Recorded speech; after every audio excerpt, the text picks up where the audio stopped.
Hello, welcome back to a new video in my channel. তো আজকে একটা নতুন রান্নার ভিডিও নিয়ে এসেছি। তো তার জন্য নিয়েছিলাম কয়েকটা আলু, পেঁয়াজ, আদা আর রসুন।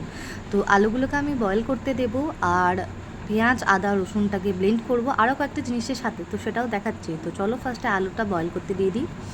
তো এখানে আলুটা বয়েল করে দেওয়ার পরে আমি একটু ম্যাগি খেয়ে নিচ্ছিলাম রিফ্রেশমেন্টের জন্য। দেন এখানে আলুগুলো বয়েল হচ্ছিল।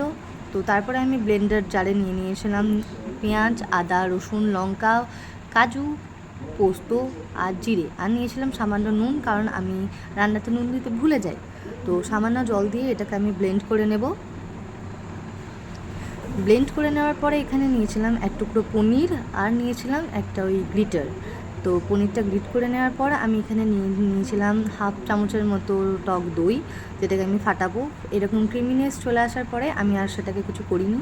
দেন এখানে ডোটা বানাবো। সেদ্ধ করা আলু, কর্নফ্লাওয়ার, নুন, হলুদ, গরম মশলা, ম্যাগি মশলা আর একটুখানি গোলমরিচ গুঁড়ো দিয়ে আমি এখানে বলসগুলো বানাবো। আর এখানে রয়েছে গ্রিট করা পনিরটা, যেটা একসাথে দিয়ে মিক্স করব। এই দেখো, এখানে আমি মিক্স করছি।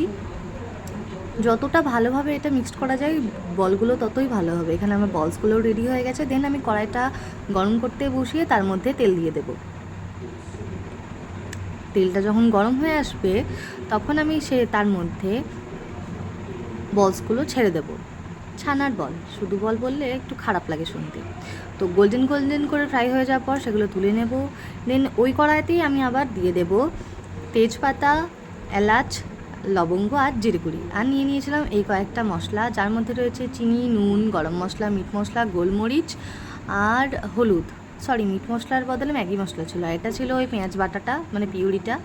তো গরম হয়ে যাওয়ার পর কড়াইয়ে এই জিনিসগুলো আমি সব আস্তে আস্তে অ্যাড করে দিলাম। একটুখানি কষে নেব।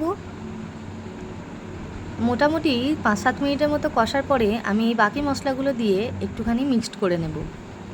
মিক্সড করে নেওয়ার পরে ওটাকে ছেড়ে দেবো খানিকক্ষণের জন্য, যাতে তেল ছাড়ে। তেল ছেড়ে আসার পরে এখানে দইটা অ্যাড করে দেবো, তার সাথে মেথি পাতা আর জল। অল্প অল্প করে জল আমি বারে বারে অ্যাড করি, এটাই আমার রান্নার নিয়ম। কাঁচা রাঁধুনি তো। তার মধ্যে দিয়ে দিয়েছিলাম কয়েকটা কিশমিশ।